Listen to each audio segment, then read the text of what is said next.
stop talking, and then you talk. All right, all of these weapons.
Ready to go.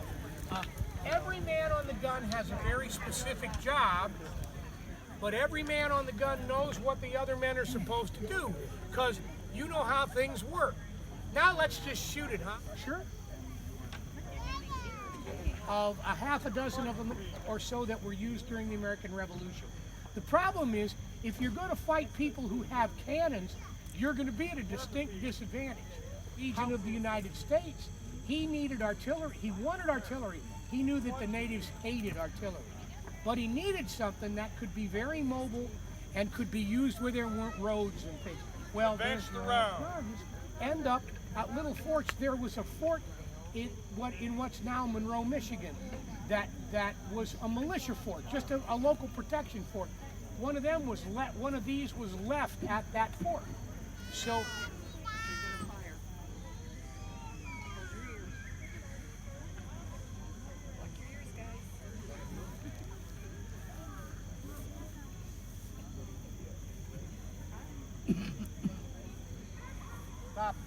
Stop. We're all right. We're all right. We got civilians out there.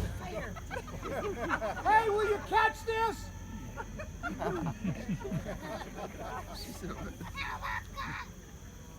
There you go, Tom. Yeah. Fire. Here we go. Here we go. Over here.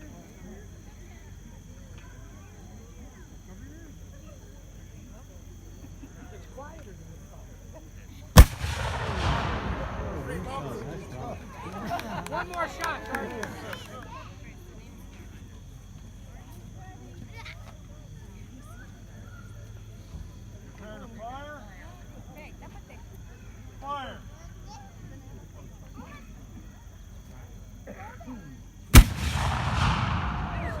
much better than the video game. My apologies. Oh, that's okay. Out loud. That's okay. I liked your presentation. Was it worth it? You know, The men are holding are muzzle loading. That means that the powder and ball go in the front end. Okay? All of these weapons, except for the man in the green coat, all of these other weapons are smooth bore. Which, you know what flint is? Prime and load. Now, there were occasions when the rifleman did fire. But anyway, they didn't see very well, so having a bunch of rifles wouldn't have made a bunch of sense.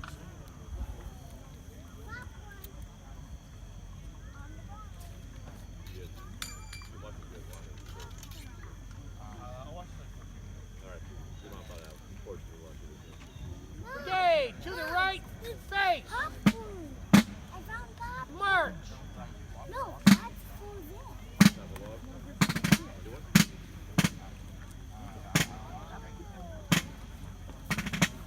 Column, left wheel, march. There's no way, you don't even put a pressure in it.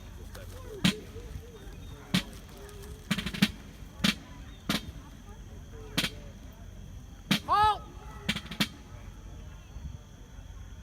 Left face. Press it up. Close it up.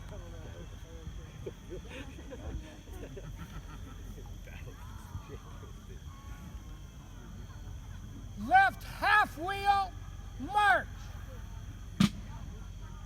Front, halt. Dress. Now, this is, take aim, fire. Shoulder, fire line. Sergeant, take care to perform a safety inspection. Anyway, so, okay, hey, let's move out of the way so that. So I'm a drummer with the 8th Pennsylvania Red Shores Navy. Basically, X.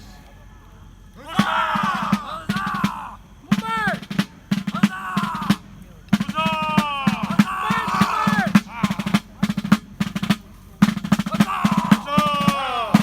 Take care.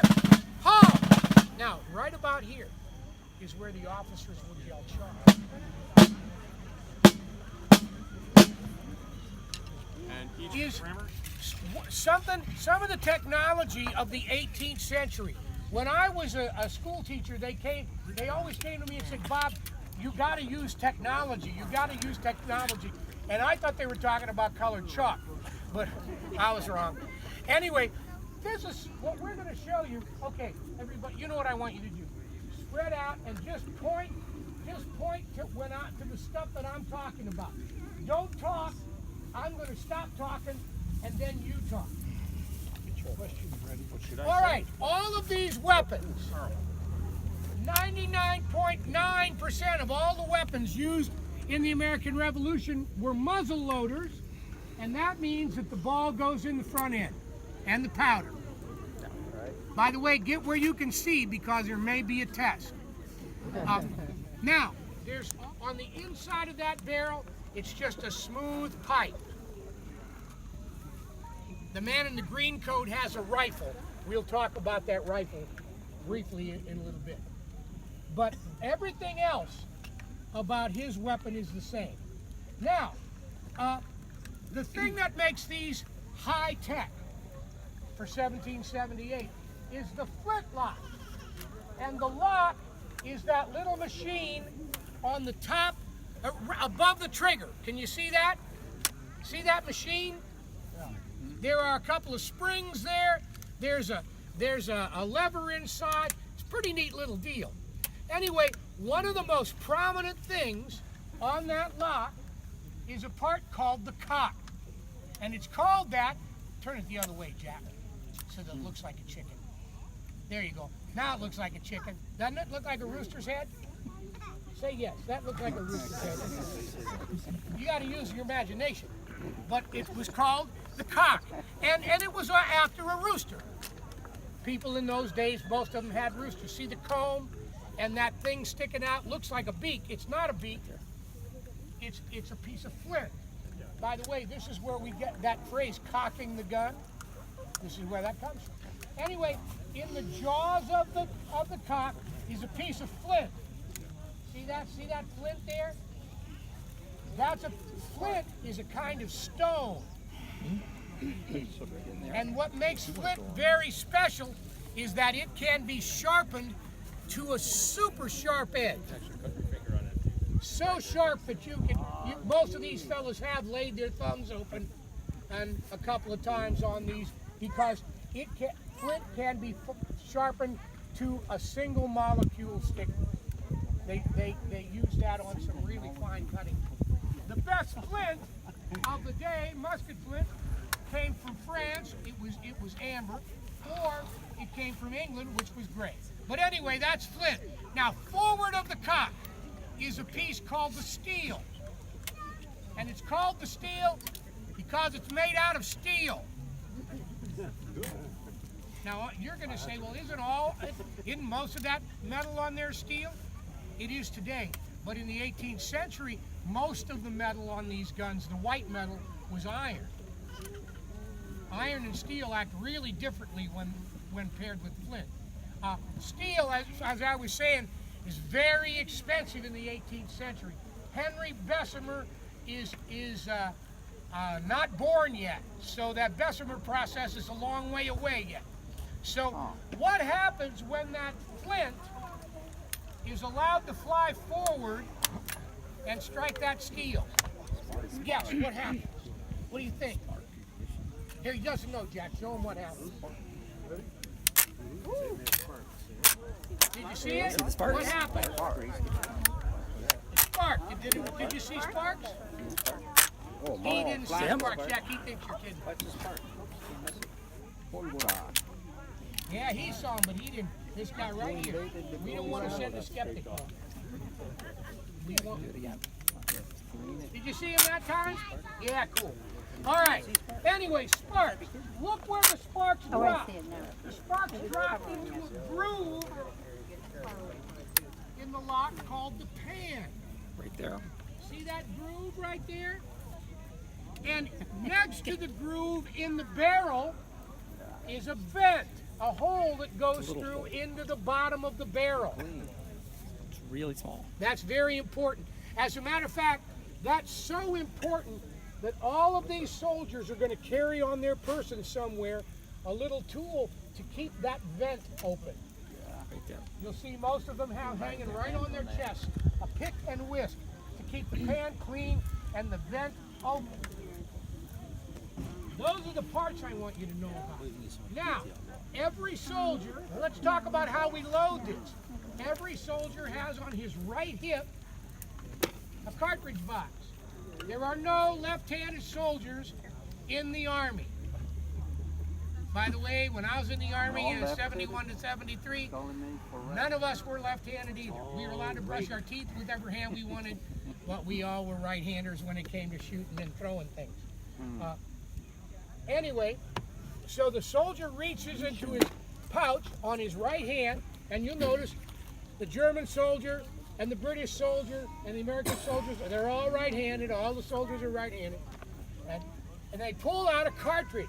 A cartridge is a paper tube with a pre-measured amount of gunpowder in it.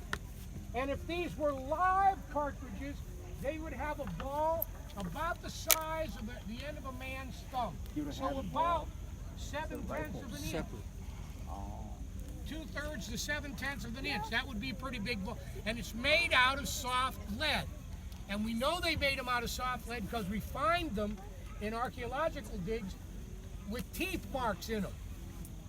Because guys would chew on them to keep their mouths dry from getting too dry if they were marching. They'd also bite. You've heard that term, bite the bullet, right? When something bad had to happen, like you had to visit the doctor, you might have to bite on a ball. But anyway, so that's the size of the ball. Our rounds don't have those in there. So the soldier tears the top of the cartridge off, either with his teeth or with his other hand, and he puts a little bit of gunpowder in that pan. Pours a little bit down in there. That's called priming the pan. And he shuts the steel.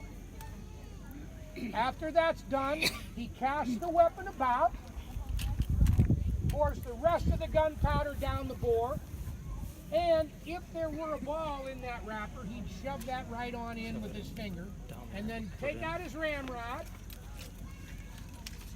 and shove that ball clear to the bottom. Because the powder's going to drop to the bottom, isn't it? Because it's a small granule like sugar or salt. It'll drop all the time. But if the weapon has been fired a couple of times, the fouling will build up in there and start to close up the barrel, so the ball might stop partway. Well, that's a really terrible idea. Yeah, you can see to let that ball how stop dirty that partway is, down even from me and just then firing a try to couple set it times. off, All the because you made a pipe bomb. leftover from the gonna powder drop out in black your is face. bad. Bad. There you Ruins go. your whole day. Okay, so now let's Yeah, talk makes your about hand what real dirty. happens. We're loaded, what do? Well, we put the cock in the fully cocked position because the weapon is supposed to be safe in the half-cocked position. You all know that the weapon is not supposed to go off half-cocked. Where it came from. Anyway, so we're ready to shoot. So the cock is in the fully cocked position. The steel is closed. When the trigger is pulled, the cock flies forward. The flint strikes the steel. The sparks drop into the pan, into that powder in the pan. That burns through the vent hole, into the main powder charge, and out goes the ball. Now, a trained musket man should be able to do that 3.5 times a minute, if everything's going right. Now, if the flint loses its edge, because what happens is the flint's striking that steel, and it's shaving those sparks are coming not from the flint, they're coming from the steel. Those are pieces of the steel. But the flint can get dull in the process. Another thing that can happen is black powder, when it burns, makes kind of a greasy residue that can get on the face of the steel, and then it won't spark. The vent hole could get stopped up. On a humid day like today, the powder, this black powder is just like talcum powder. You know, if you pour a little thing of talcum powder and just let it sit on the sink on the side of the drain board, in a few minutes you have a little pile of Elmer's glue. Well, that's what happens with black powder. You would have a little pile of this black gunky stuff, and it wouldn't work. Lots of things could go wrong. So the last high-tech thing we want to show you before we have you talk with the soldiers for a minute is, since these take a while to load, there's one more high-tech item, and that's the bayonet. The bayonet's there because if you don't have time to reload, you still have a way that you can protect yourself. Well, Bob, how can this be high-tech? It's just a pointy thing. The reason that this is a high-tech thing is because in the century before this kind of a bayonet, they had a bayonet that was called a plug bayonet. And it looked like just a long knife with a tapered wooden handle that you jammed into the barrel, which was good for using it like a spear, but it sure put an end to loading and firing the weapon. But you can see now this particular bayonet wraps around the muzzle. So you can now load and fire your musket with your bayonet on. So you're much more ready. And this is such a good idea, by the way, that there's still countries that have military firearms that will take a socket bayonet. By the way, this flintlock idea, the whole flint and steel thing, you may think that's ancient technology, because I told you that was high-tech. Anybody have a Zippo lighter in their pocket? Doesn't that have flint and steel? There you go. What's good is good, huh? Anyway, all right, so take a couple of minutes and ask those fellows in front of you all the questions you would like to ask, and then they're going to form up back here and we're going to fire this for you.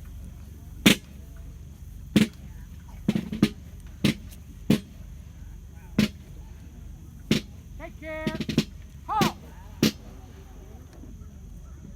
Left face.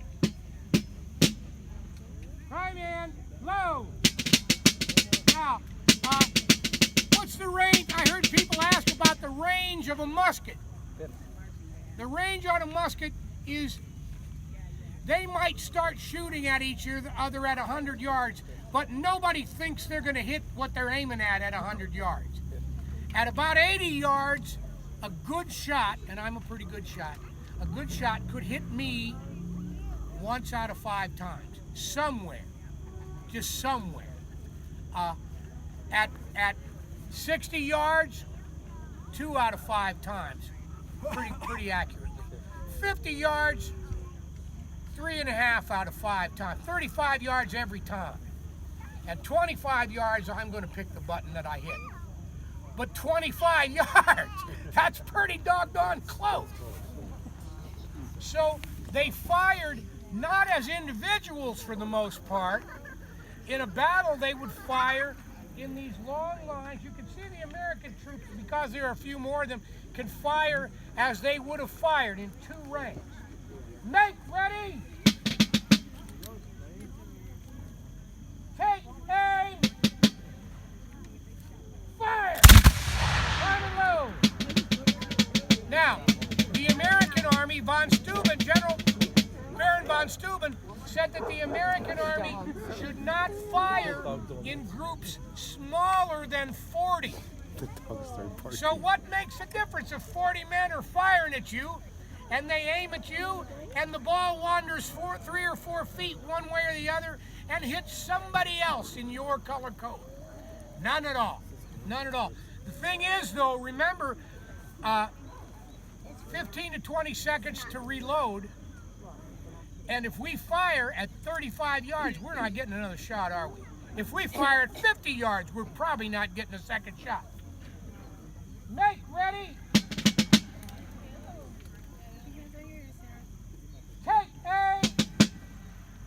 Fire. Excellent volley. Prime and load. Now, I said something about the man in the green coat here, the second man in. He is from Brunswick, or Brunswick. He's a German, and he might, no, I'm sorry, he's from Hesse-Kassel. Wilhelm. Ja, Hesse-Kassel. Ja, Hesse-Kassel, Leute. See, that's where, anyway, he has a rifle. If Wilhelm wants you shot at 200 yards, you'll be shot. His problem is he's much slower to load, about a minute, because the ball fits in his weapon so tightly that he has to start driving it in with the little hammer that he carries before he can load. And he can't put a bayonet on that rifle. He has a little short sword. Wilhelm would much rather stand at 150 yards and shoot at you than stab at you from 2 feet. And I don't blame him. Make ready! Oh my God. Take aim! Fire! Shoulder, fire lock. Sergeant, take care to perform the safety inspection. Doggy's like, what's happening? She got me.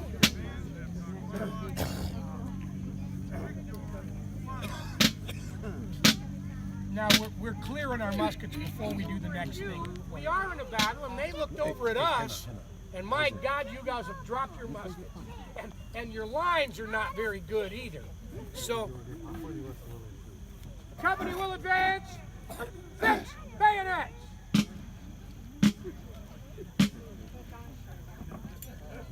Oh, uh-oh. Yeah. Uh-oh.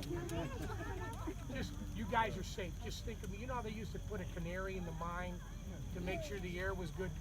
Wherever I am, you just think of me as like a 260-pound canary. You're okay if I'm right here. If I move out of the way, you tell my school kids, if you see me out in the parking lot, then that's where you should be. Shoulder, fire lock. Now, one of the things about the movie The Patriot, people always ask us, how do you like that? I love that movie. If it makes you interested in this period, great. One of the things slow march.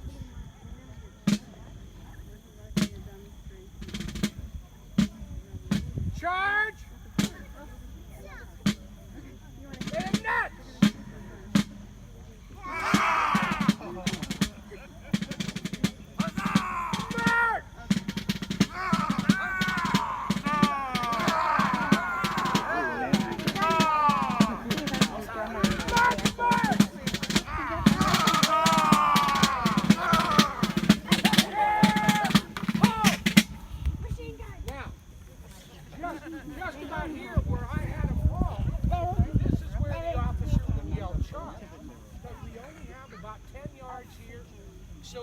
So now you all run, and nobody gets there too much before the other fellas. So you don't waste all your energy building that momentum up and then losing it here. You really bring it home right here. Does that make sense? Shoulder, fire lock.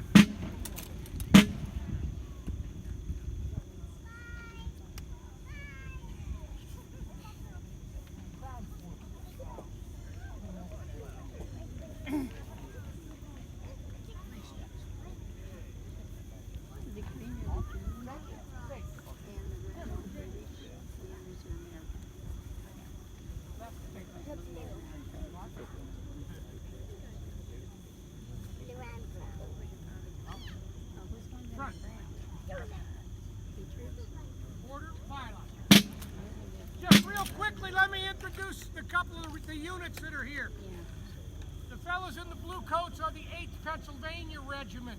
That regiment actually came into Ohio during the American Revolution to a place that's now called Bolivar and built and helped garrison a fort called Fort Lawrence. It's right off Interstate 77. It's a really nice, there's no fort, but there's a fine museum. These fellows are the 5th Virginia Regiment, another regiment of Continental Regulars.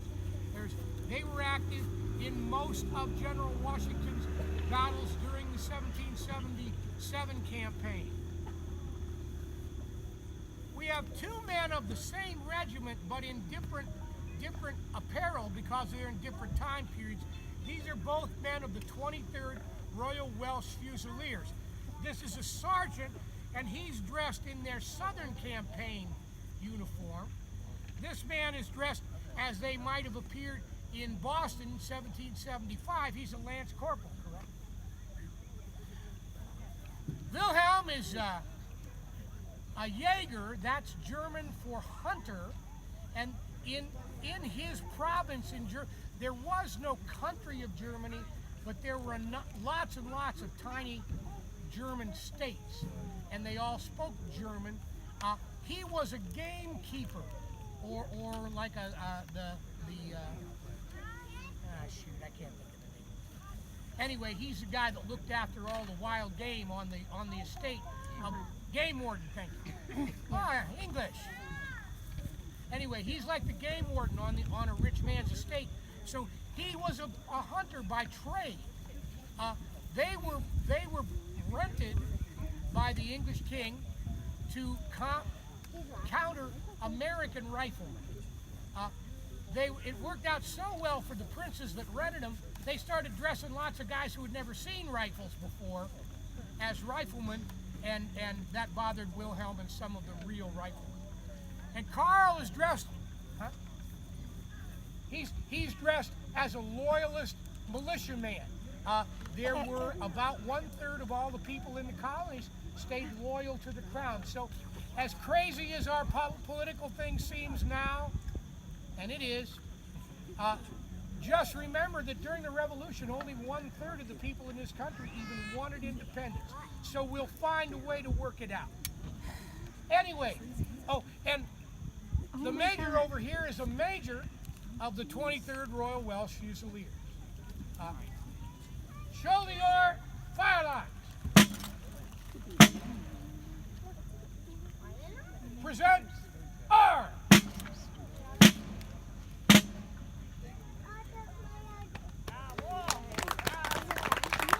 Thank you. Thank you very much. Recruits to the British Army in 1774. And they're going to train us to be British soldiers, all right? So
Bye.